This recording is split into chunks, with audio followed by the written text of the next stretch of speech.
Janesville council meet the candidates thing, right? Right. And there's some kind of move to amend, I think it's a move to amend event. Anyone know about that? I think someone posted on our Facebook page, how dare they, tonight was, like, where is that? I was trying to remember. Oh, I don't remember. It was Ellen and Holly posted. Anyway, so there's a lot of stuff going on tonight, so I want to thank you all for coming. Sometimes, you know, it never rains, it pours. If there's anyone here who's never been, and there may be a few, there's a few unfamiliar faces there. We are the Rock County Progressives. You know, we're kind of an all-volunteer group. Our mission is to educate and activate people in Rock County around progressive issues. And we have monthly forums pretty much throughout the year, with the exception of we have a picnic coming up in the summer, usually in August. And we cover a wide range of issues. We're all, like I said, we're all volunteer groups, so if you're looking to get active or involved or like to be part of this, we have a kind of steering committee that meets and plans these things, and we always welcome more volunteers if you want to get involved. Lots of things going on in the area. I gather Move to Amend is on the move again in Rock County. They're having an event up in Evansville, which I forgot to bring the details of. I think I sent it out over the list. It's coming up. Oh, speaking of which, what time is it? We're just talking about your event. I don't suppose you want to share with us when, where it is. Thursday the 26th Thursday the 26th. at the high school in Evansville. I'm sure the address, the media room in the high school. And you have a lineup of speakers there, or is it just a kind of Mike functioning McCabe. meeting? Mike McCabe, right? Used to be with, he's spoken here, and used to be with the Wisconsin Democracy Campaign. And Rick Brunton, who's a business person from, he has a business in Janesville here, but lives in Beloit, if I'm not mistaken. He's a really great speaker. Great. Excellent. And if you're not familiar with Move to Amend, you know, their big thing is to push an amendment to the Constitution which would prohibit, basically make corporations not people, and, you know, corporate and money spent, not speech in elections. So get the influence of corporations and big money out of the elections. And I think, I suspect we'd all probably be in agreement that that's the fundamental, perhaps biggest problem we face now in our society, for those of us trying to make progressive change, is we have these powerful forces and actors funneling massive quantities of money into it and corrupting our elections, really making it hard for us, you know, to really make a democratic system work. So that may be the most important and most intractable problem. But if you want to get involved, I have a sign-up sheet here for the folks. They're starting a campaign in Beloit. So if you want to be part of that, or you just want to sign the thing, that'll be on the sign-up sheet. Also, if you want to be on our list, below that you will see a place, and we ask the people to sign in just to let us know you're here, and give us your email. That's the most important thing, your email, so that we can keep in touch with you and let you know about future forums that we're having. And we're also going to be changing our schedule a little bit. We got pushed to the third Wednesday of each month because the co-op needed the second Wednesday for a couple of months. We're going to be going back to the second Wednesday next month. So next month will be the second Wednesday in April, and we haven't gotten that scheduled yet, but strangely enough, we have the April scheduled, although that's going to be pushed up to the first Wednesday, because this guy who's going to come, for some reason, he said he was really busy, and, you know, he couldn't make it for our time. Would we, Ben? And, you know, for certain people, we will. His name's Mark somebody. I've heard. Oh. Mark Pocan. In case you've heard that name. Yes. So I couldn't resist drawing that out. We've been in negotiation with him for months now, and we keep going back and forth, and we finally got a time, and the co-op's actually available, much to my shock and surprise, for May 6th. And so that's when we're having on May 6th. Mark your calendars. I'm not clear what he's going to talk about. I know the TPP is something a lot of people have been requesting, and that's something he's very knowledgeable about. So I've suggested that, but again, we're going back and forth with his office, and we will let you know when that happens. Okay. Oh, one other thing, I'll send around the magic hat. I forgot to bring my nice hat. Hope that means you'll still be willing to fork over a few dollars. This is all free. There's no requirement, but if you want to support us by giving us a few extra dollars, that helps us, do things, cover incidentals, and we can get more ambitious. And sometimes we actually pay some of our, not always, but not usually, but sometimes we give money to our speakers, especially when they need it to travel here and such. It happens. So, all right, so I'm going to pass this around and then look for that hat coming around in a bit. Okay, I just want to make a few introductory comments. I'm sorry. Excuse me, Ron, can I?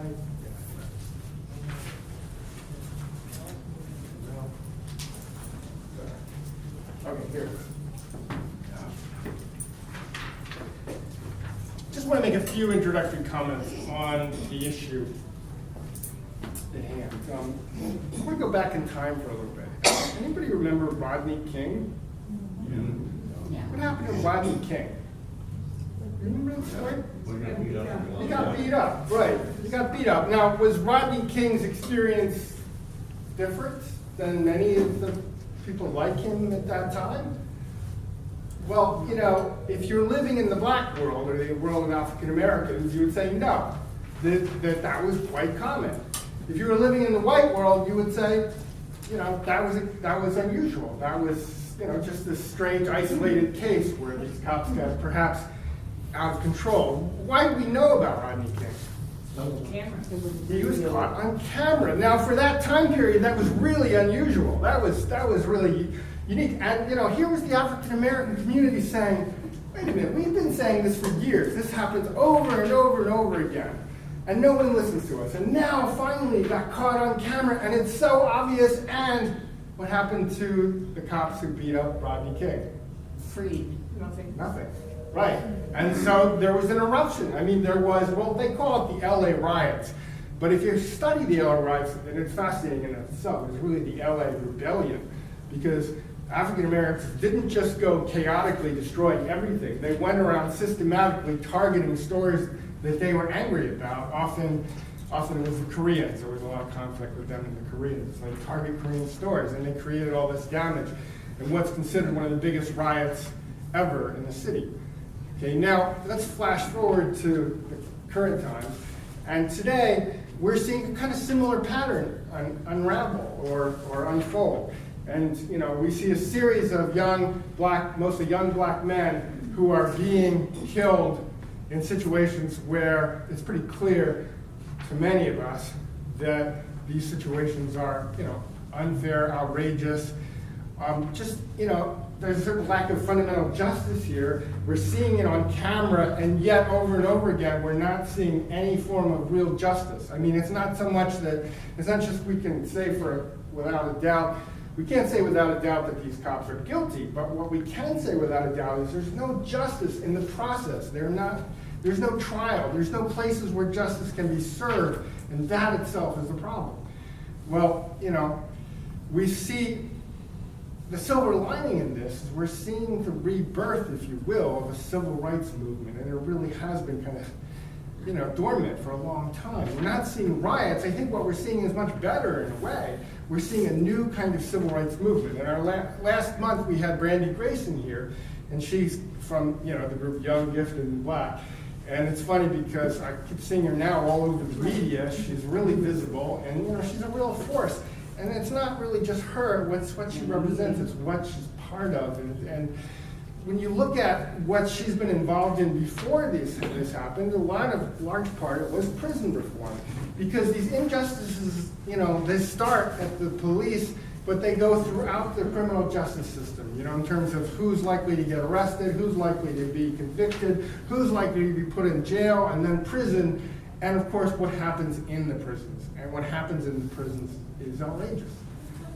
I mean, I want to talk about one other quick thing is everyone's heard about Guantanamo, right? You remember the outrageous things we learned about what was going on in Guantanamo? And what did the military say? Well, it was just a few bad apples. That's all it was. But of course, the more we learn about Guantanamo, the more we learn is it's more like kind of the tip of the iceberg, and not just in Guantanamo, but in our prisons altogether. What's been going on there, for those paying attention, has just been outrageous. And I think one of the worst of it is solitary confinement, which is a form of cruel and inhuman punishment when it's carried out the way it's been carried out. You know, putting people in the box behind me and keeping them isolated from any kind of contact, any kind of human contact for days. It's just, you know, it's been proven to lead to mental illness, to create mental illness. And yet these are people we're putting in prisons and then they're coming out of prisons. So anyway, I'm sure that our speakers will do a better job of me than giving the details, but I just wanted to give an introduction here. Our first speaker is Ruth Kolpak, and she's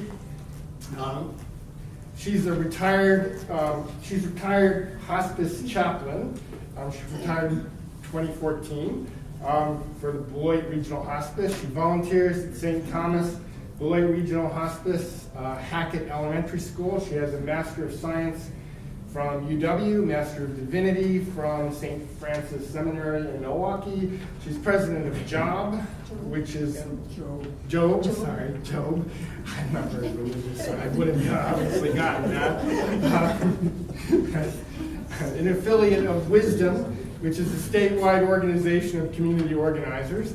Was begun in 2002. It's a faith-based organization. Its mission is, I love this, to powerfully engage and impact public decisions and give voice to the poor and the powerless. I think people should be nominated for Saint. There are 3 issues that they worked on: the 11 by 15 campaign for prison reform, and I can guess what those dimensions refer to. Healthcare as a human right and having a Latino voice in the community. It sees community organizing as being about building relationships, preparing leaders, and making a difference. Let's give a big hand for Ruth.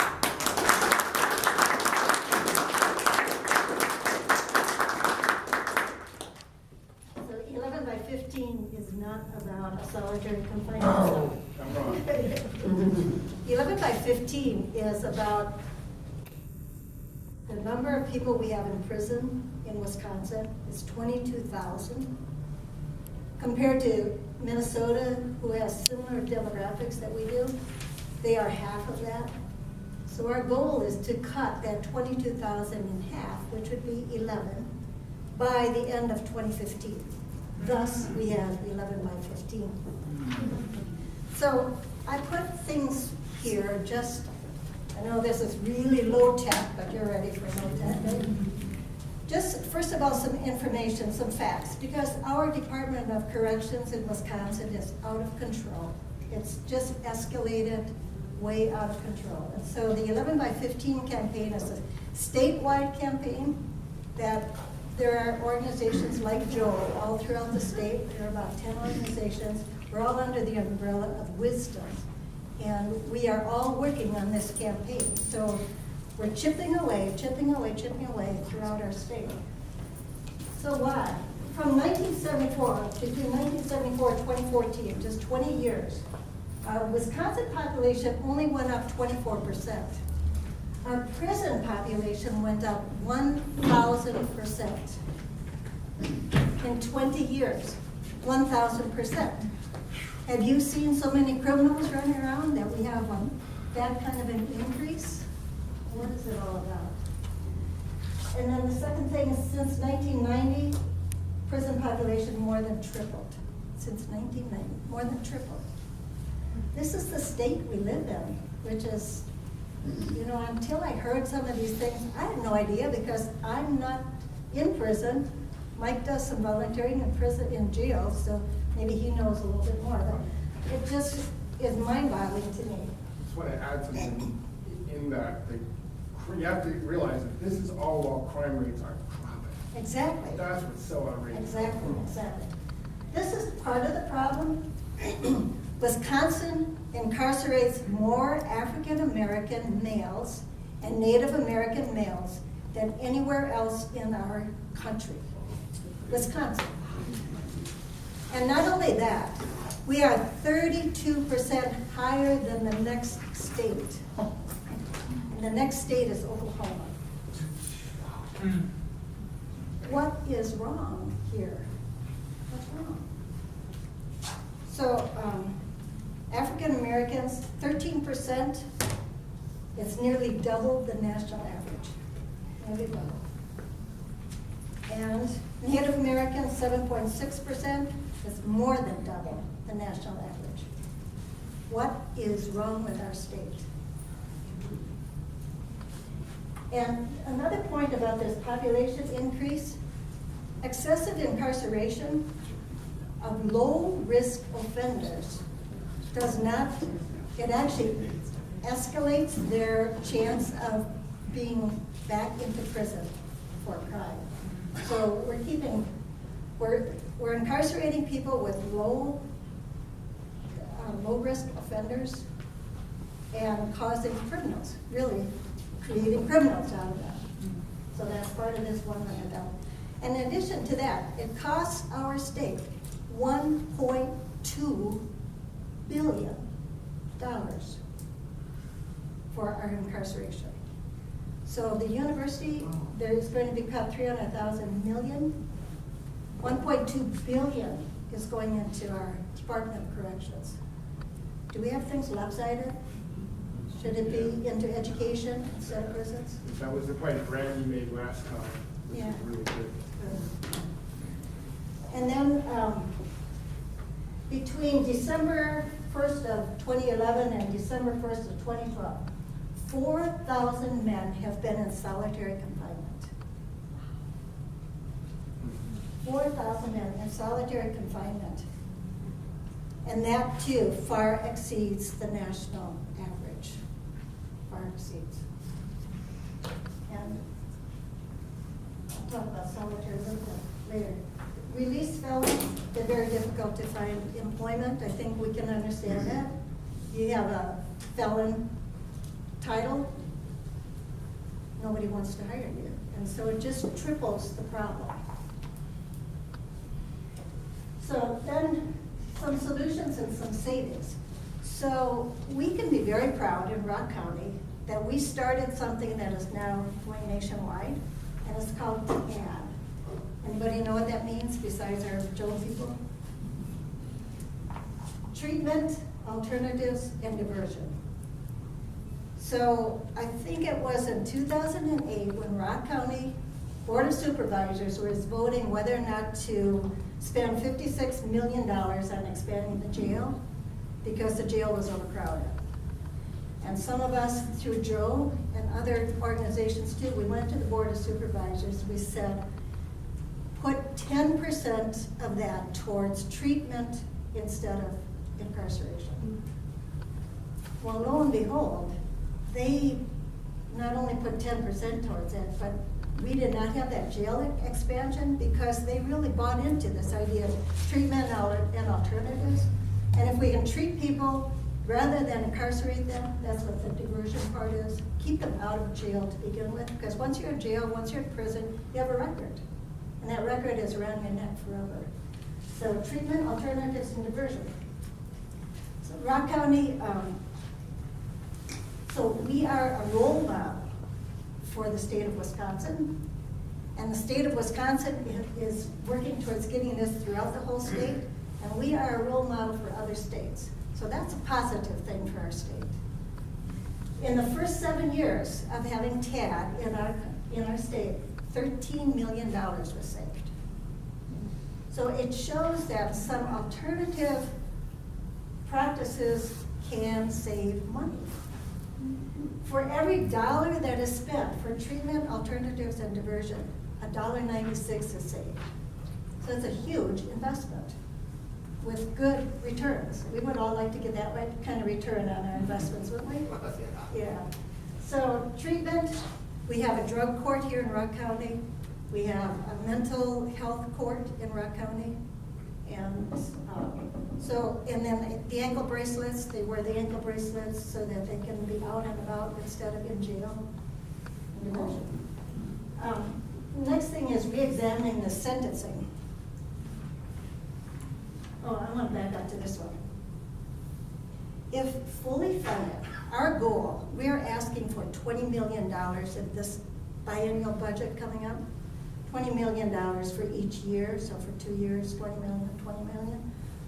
Actually, in the budget for this kind of thing, I think there was 1 million and it's up to 2 million now, or 4 million, something like that. It's a huge increase, but not enough. We need 75 million to really treat everybody in the state. And so if we could get 20 million in the first year in the budget and 20 million in the second year, it'd go a long way. So some of our counties that have especially high rates of people incarcerated, it would help them a lot. So that's our goal, is to get more money into this here. So if we were fully funded, we could keep 3,000 people out of prison, That's $52,000 a head. $52,000 a head. Times, you take that times 3,000, you get a figure.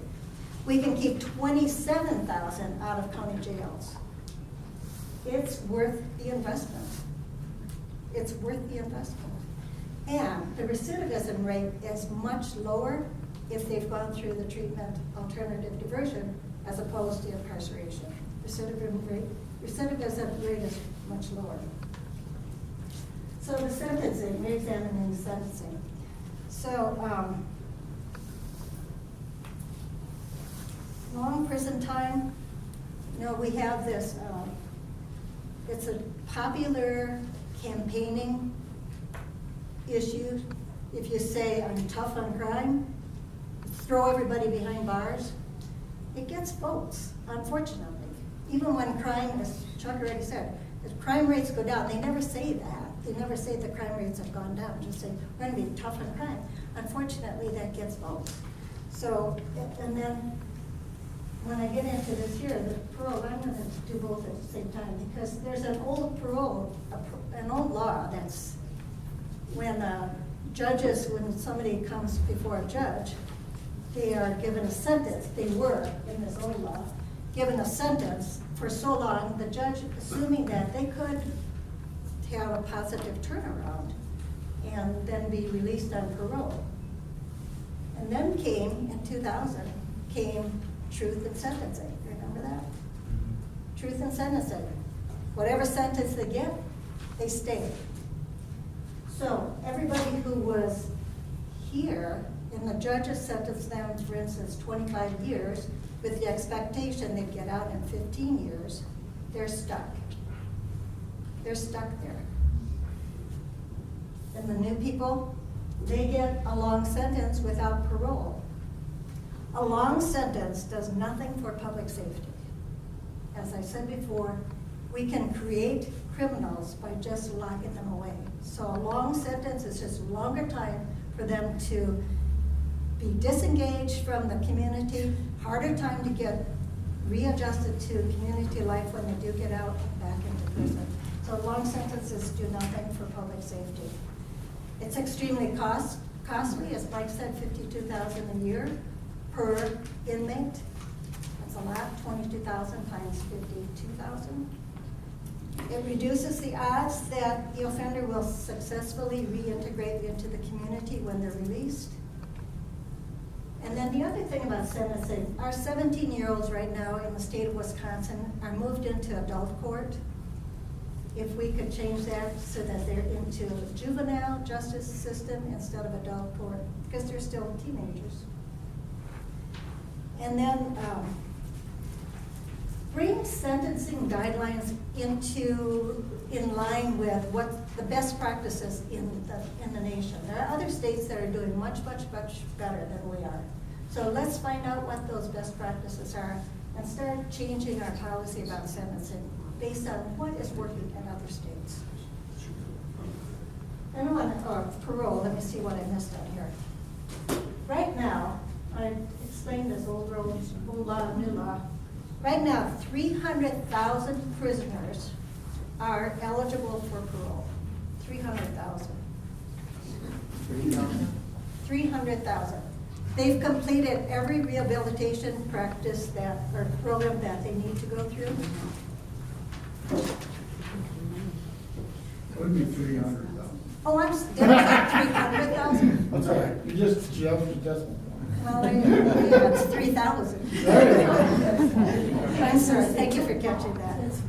Somebody's gotta keep you in check, Bruce. Yeah, 3,000 prisoners, but that's still a high number. They're all eligible for parole. 3,000 times 52,000, why don't we get them out instead of keeping them there? I already talked about truth in sentencing. So, the old law prisoners, if 1,000 of them, of that 3,000, if 1,000 were released, because they're legally eligible for parole, the state would save $30 million.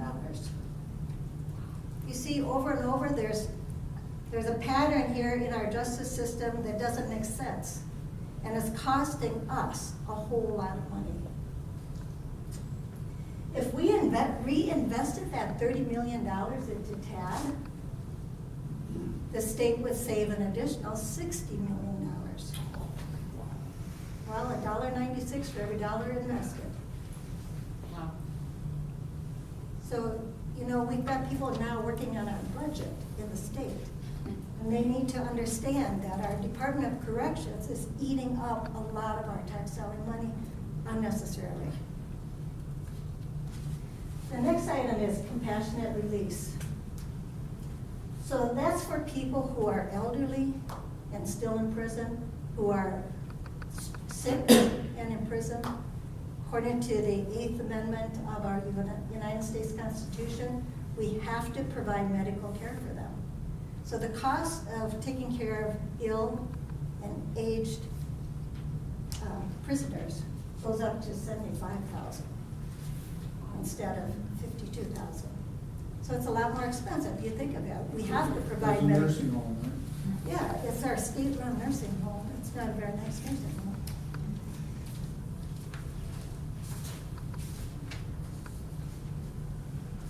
According to the 8th Amendment, that it's cruel and unusual punishment if they don't get the medical treatment that they need.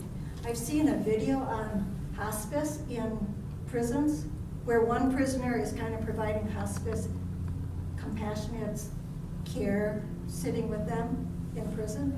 Nobody should have to die that way. So there are stories out there where people